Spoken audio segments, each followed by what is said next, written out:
In the 1930s, the Soviet defense needed to develop powerful armored ground attack aircraft. At the time, the Soviet engines lacked the power to rise to the occasion, as the TSH-1 and TSH-2 could not yield advanced tactical performance. The aircraft expert, Sergey Ilyushin, developed a blue sky idea and ultimately got approval to design the Ilyushin-2. In the deadly scenes of World War II, Ilyushin hit the jackpot and delivered a pipe dream performance for the Soviet Army. Also known as the flying tank, the IL-2 went beyond the wire and became the backbone of the Red Army when the Nazis surrounded Stalingrad. The most produced combat aircraft in history was Joseph Stalin's Vanguard throughout the war, and he called it as essential as air and bread. The Ilyushin-2 is a rugged aircraft with exceptional speed and combat firepower. Being one of the most famous aircraft from the World War II era, its armored capability and resilient features were enough to give the German army problems. After decades, the vintage beast's roar still resonates through the pages of history, underlining the fact that it was the worst nightmare for the Nazis. Buckle your seatbelts, because today, in this video, we'll flash back to the combat role of the IL-2 in the World War II era, and how it left its contemporaries startled. In the 1930s, the Soviet Army urgently needed to develop an aircraft that could equally participate in war with its infantrymen. The idea for developing such aircraft is linked with those designed by Dmitry Pavlovich Grigorovich, the TSH-1 and TSH-2. These aircraft were insufficient to cope with combat needs, so the Soviet defense industry brainstormed ideas. The task was assigned to the Central Design Bureau in 1938, which, under the supervision of Sergey Ilyushin, designed this mighty aircraft. During the Nazi invasion of the Soviet Union in June 1941, the Soviet government was thrown into the abyss of uncertainty, as they could not anticipate this attack. The attack was enough to change the course of history, yet tested the Soviets' defense power and warfare. During this critical time, the Soviet Army was undergoing a significant modernization program to upgrade its equipment to cope with contemporary warfare strategies. The modernization program proceeded slowly, and only a handful of new bombers, fighters, and attack aircraft could be placed in the frontline Air Force units. In early 1938, Sergey Ilyushin, head of the Aircraft Design Bureau, suggested to Stalin the idea of a flying tank. He proposed the design, and out of the blue, it was approved. Following the approval, 2 dual-seater prototypes were ordered, with the first flying in October 1939. Consequently, the IL-2 was designed as a single-seater to achieve the desired flying characteristics. About 249 IL-2s were made at the time when Nazi forces attacked the Red Army, but only 70 of those were in action. The pilots were also between a rock and a hard place, as they could barely get proper training. However, the flying tank's combat initiation came on June 27, 1941, just a few days after Nazi invasion. The initial appearance of the IL-2 startled the invading army when 5 ILs attacked a convoy of tanks and infantry units. On the production end of things, production needed to be sharply ramped up to unveil the full potential of these Sturmovik aircraft. This was an almost impossible task, since various production facilities were dislocated due to German attacks. And what happened next? A situation that invited Stalin's wrath. Stalin, in a telegram to the IL-2 managers, wrote that their delaying tactics had let down national defense in the Red Army, and the need of more aircraft had become inevitable. He condemned their pace and issued a final warning to manufacture more IL-2s. The telegram proved to fuel the fire, and not surprisingly, the production facility started producing them at an exceptional rate. The IL-2 was a rugged, single-engine ground attack aircraft. The craft was designed for independent dive bombing capabilities and attacking enemy ground forces, targets, tanks, and other armored vehicles. The 2-seater aircraft, with an armored shell weighing 1,500 pounds and standing loaded, weighed more than 10,300 pounds. The single-engine, propeller-driven, low-wing design was specifically crafted for assault operations. Its prototypes, the TSKB-55 and TSKB-57, won the government competition against the Sukhoi Su-6.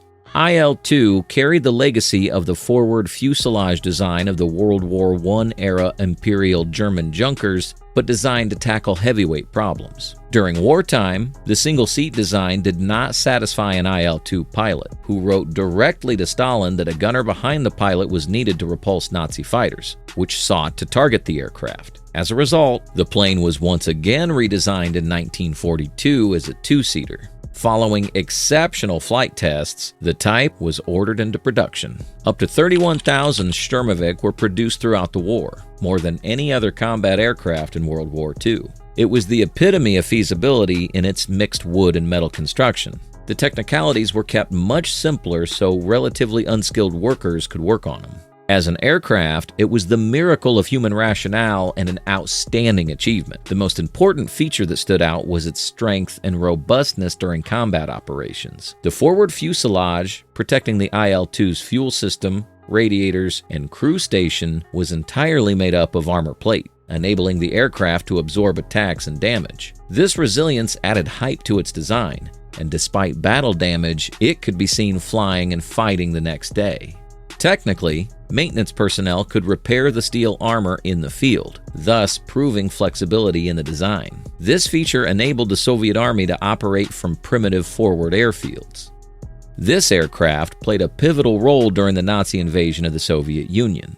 It is the most produced combat aircraft and the second most produced aircraft ever, exceeded only by the American civilian Cessna 172, and followed by the contemporary German Messerschmitt Bf 109. The aircraft quickly became world famous, acquiring different names due to its supreme combat abilities. The English sources called it Sturmovik, or Stormbird.